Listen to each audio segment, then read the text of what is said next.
À Panem 360, je suis avec Zachary Morier-Zoya, Zach Zoya, que tout le monde connaît, tous les fans de rap keb et plus encore, puisque c'est plus, on peut plus qualifier ça strictement de rap keb, ce que Zach Zoya fait maintenant, n'est-ce pas, Zach? Yes, exactement. Je pense on a brisé cette bulle-là un petit peu. On en est sorti un petit peu. Un tout petit Oui. peu. Ouais, ben, je me souviens qu'avec le EP de 2022, No Love is Ever Wasted, était déjà le début de ce tournant-là. Ouais, ouais. Et ça s'est poursuivi maintenant. Tu résides en Californie, plus précisément à Glendale, qui est un quartier très important de Los Angeles. Et je sais qu'il y a une très, très grosse communauté arménienne à Glendale. Ouais, Et, et toi, tu t'es expatrié d'une certaine façon pour faire avancer ta carrière. C'est ce qui s'est passé, n'est-ce pas? c'est exact, Alain. On est allé. En fait, ça fait plusieurs années que je comptais aller en Californie de toute façon. Ça aurait été un changement que j'aurais fait au tout début de 2020 si on n'avait pas eu le malheureux petit COVID là, Mhm. qui nous a empêchés de voyager.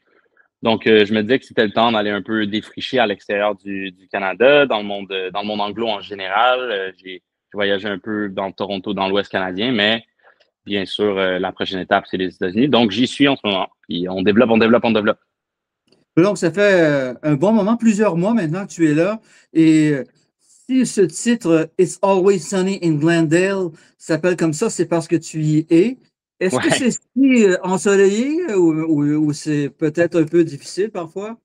C'est toujours ensoleillé, mais en fait, c'est ça qui veut dire mon EP. C'est ça qui veut dire le titre. Je le dis pas d'une manière paradisiaque. C'est le contraire, Non, en c'est fait. un peu It's always. ironique. Je me plains, en fait.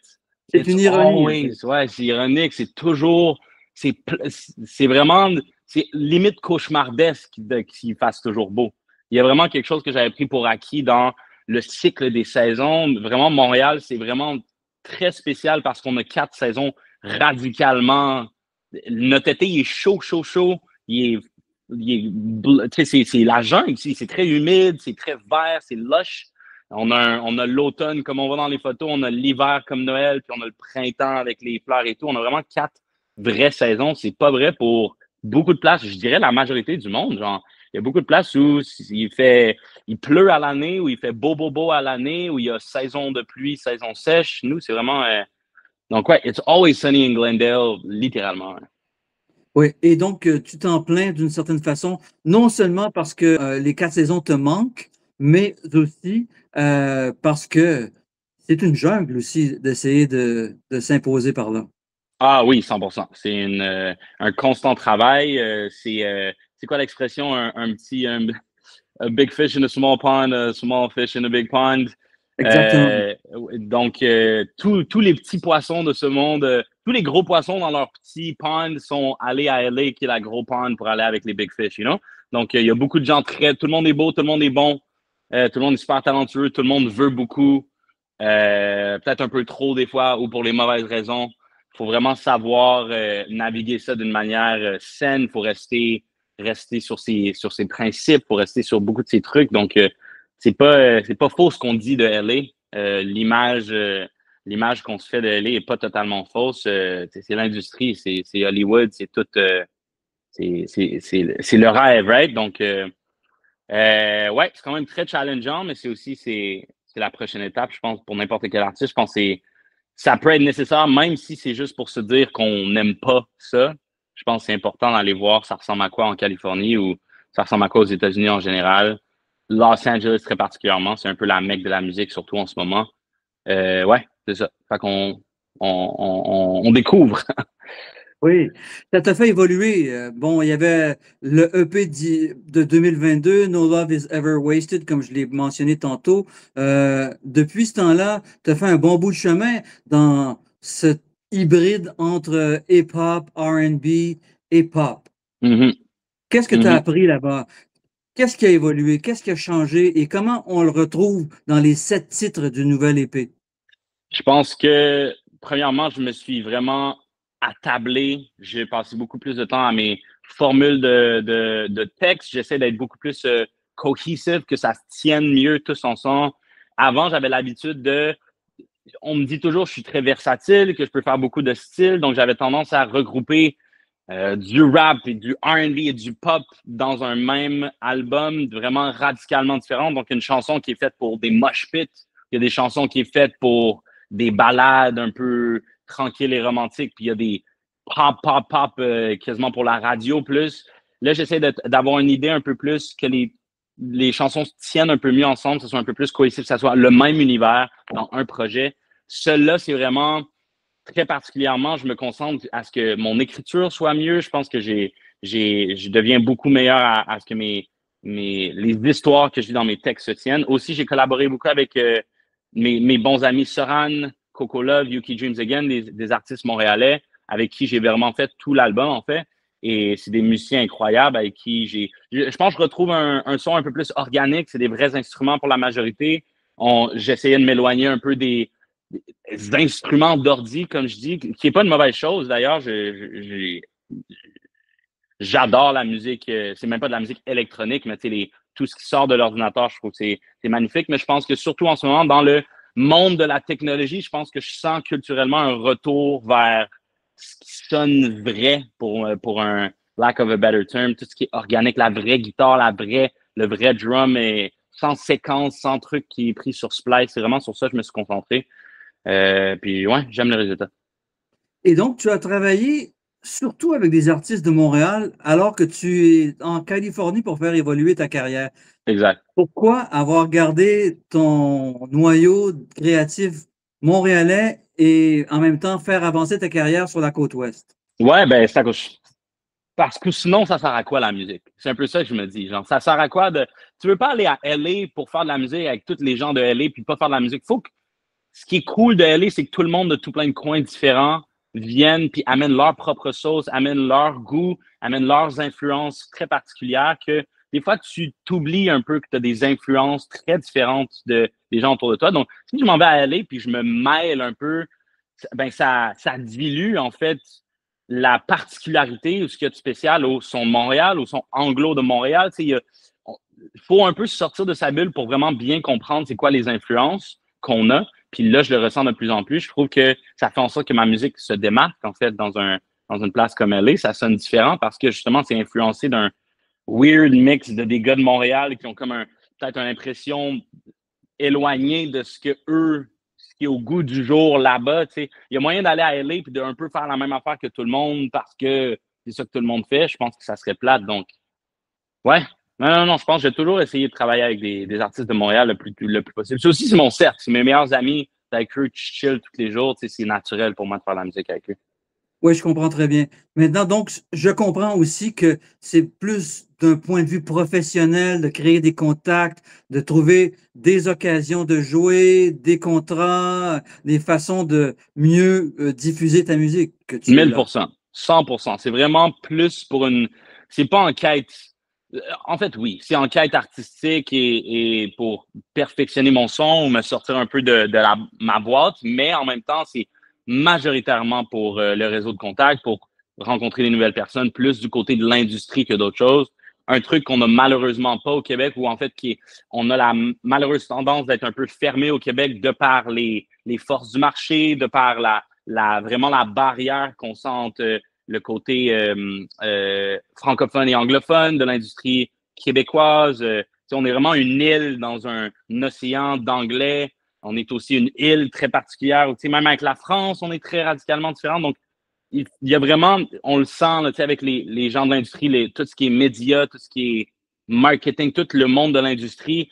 Les gens au Québec, ils ont tendance à être très, très, très concentrés au Québec, puis des fois, peut-être pas avoir le lien avec le monde extérieur. Il y a une insularité au Québec qui est parfois intéressante, qui nous permet de survivre et d'évoluer, mais en même temps, c'est un couteau à double tranchant. Exact. Et donc, on peut aussi se vivre trop isolé du reste du monde. Et toi, tu le sentais puisque tu t'exprimes, enfin, dans ton art et non pas dans ta vie quotidienne, mais dans ton art, tu t'exprimes essentiellement en anglais. Alors, c'est sûr que ça pouvait devenir restrictif pour toi. Exactement. C'est sûr que c'est une contrainte qui, bien sûr, elle est auto-imposé. C'est ma propre décision d'avoir fait de l'anglais. Mais effectivement, ça m'attriste un peu, puis je comprends les réalités culturelles, c'est la défense de la langue française et tout, mais ça m'attriste un peu que les deux marchés soient limite politisés. Ils sont vraiment très séparés d'une manière qu'on peut pas. C'est dur pour moi de mixer. Puis je suis pas le premier à avoir ce problème de comme mixer l'anglais et le français. C'est très difficile. Il y a beaucoup d'artistes qui s'y essaient. Je pense à Dead Obies et des artistes qui ont fait le franglais, quelque chose qui représente un peu la vie de tous les jours d'un Montréalais qui baigne dans l'anglais, qui baigne dans le français, d'essayer de représenter cette réalité-là. Tu vas avoir des bâtons dans les roues, malheureusement, des trucs aussi simples que pour aller à la disque. Il y a vraiment il y a une question de comme compter des mots, le pourcentage qui peut être français-anglais. Des fois, si tu es anglais et français, ben, tu vas te couper du monde anglophone puis tu vas te couper du monde francophone parce que tu n'es pas assez français puis pas assez anglais. Fait que j'ai vraiment, malheureusement, dû prendre une décision très radicale, aller juste vers l'anglais, ce qui fait en sorte qu'il faut que je sorte du Québec pour aller explorer des opportunités plus en largeur, tu sais, à l'extérieur de seulement le Québec. Oui. Maintenant, bien sûr, il faut aussi être capable d'imposer sa propre facture, sa propre signature ailleurs. Ouais. Même si on prend tous les moyens puis qu'on est hyper efficace, s'il n'y a pas un angle artistique fort, il ne se passera rien. Tu le sais très Ouais. bien. Ouais. Ouais. C'est définitivement, c'est ce que je me rends compte, c'est ce qu'on sait tous en tant qu'artiste derrière, at the back of your mind, right? C'est la réalité, quand tu vois le quoi et comment de la chose, c'est une toute autre épreuve. C'est une toute Exactement. autre épreuve à faire en real time. C'est ce que je fais maintenant. Je vais pas te mentir, Alain, j'avais un peu la naïveté de me lancer dans le monde artistique sans me dire que une intention artistique, je me disais, c'était pas vraiment important. Tu sais, on parle beaucoup de brand, on parle d'identité, de trucs comme ça. C'est pas quelque chose que moi, le naïf jeune de 18 ans qui commence à faire de la musique, c'est pas quelque chose auquel tu penses. Tu sais, moi, je veux faire de la musique, je veux avoir du fun avec mes amis. Mais après, comme tu as dit, un angle, c'est quasi, je pense que la porte d'entrée, c'est du talent ou une qualité quelconque à ta musique. Mais après, j'irais jusqu'à dire 90% après le succès, c'est avoir une identité, avoir une intention artistique, avoir une direction vraiment. Qu'est-ce que tu fais en ce moment? C'est quoi que tu représentes? Puis je vais pas mentir, je cherche encore ça par rapport à mon projet, par rapport à ce que Zach Zoya, l'artiste, représente. On est en constante. Puis aussi, c'est un truc que des fois, tu définis pas par toi-même. Des fois, c'est ce que la réaction de l'audience, qu'est-ce que l'audience voit en toi, qu'est-ce qu'ils voient pas en toi, à quel moment, quel courant artistique tu fais partie. Donc, des fois, ça t'est imposé un peu ou ça t'arrive plus que tu le décides. Donc, je reste à l'affût. Oui, tu as cherché une cohérence sur les 7 titres du nouvel EP, mais on écoute toutes sortes de styles à travers ce EP-là. Il y a des reggaeton afrobeats, Mm-hmm. tu as de la soul R&B, tu as de la pop. Il y a même une fanfare un peu New Orleans style avec du tuba qui est derrière toi. On se croirait dans une célébration de la Nouvelle-Orléans. Ouais. Il y a toutes sortes de choses là-dedans. Je pense que moi, de la manière que je le vois, c'est que, premièrement, j'ai la mauvaise habitude, Alain, de croire vraiment à ce que ma cohésion vient vraiment plus de la partie vocale, je pense. Je pense que moi, je me concentre bien sûr sur ma partie qui est l'écriture et ce que moi, je représente sur la chanson, right? Ce que je cherche vraiment, la cohésion, je la cherche particulièrement dans le personnage que j'ai sur les chansons. Est-ce que ça a l'air d'être la même personne? Est-ce que c'est comme la même personne? Est-ce que je représente la même chose de mon subject matter, des sujets desquels je traite? Les sujets de tes chansons. Ouais, ça, j'essaie d'avoir de la cohésion. That being said, je pense que le regroupement qu'il y a, c'est tous les styles éclectiques qui rentrent peut-être un peu moins dans le style très R&B rap pour lequel on m'a connu dans le passé. Je pense que c'est effectivement, il y a beaucoup de styles différents, mais je pense que c'est tout un peu plus par rapport d'où je viens, plus dans l'alternative, plus dans une différente, plus left field que moi j'appellerais. Ce pourquoi je les ai regroupés ensemble. C'est plus léger dans mon opinion.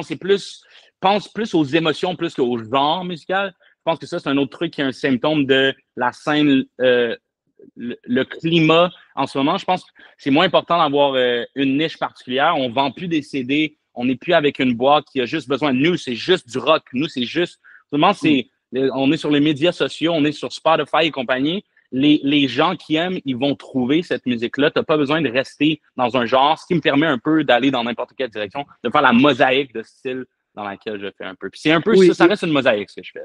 oui, mais c'est très bien. Et le ciment, c'est toi, c'est ta voix, ce sont tes textes. Et aussi le choix des styles, parce que Ouais. ça crée une identité. Si tu décides de faire un truc orchestral de style fanfare,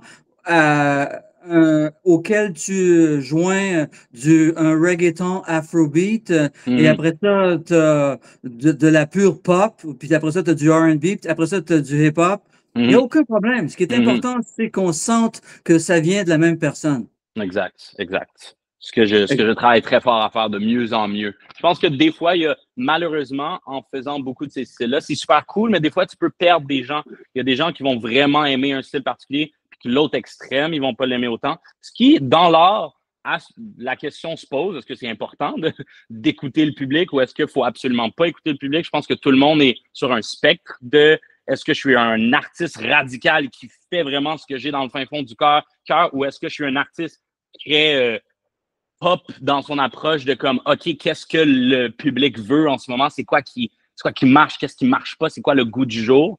Donc, il faut se situer quelque part entre ces deux-là. Je pense que je suis quelque part au milieu là, dans cette histoire-là. C'est ça se passe entre les deux, en quelque Ouais, part. On ne sait pas exactement à quel point. C'est le public qui donne la réponse, en fait. exact, c'est à eux. C'est une démocratie. Oui.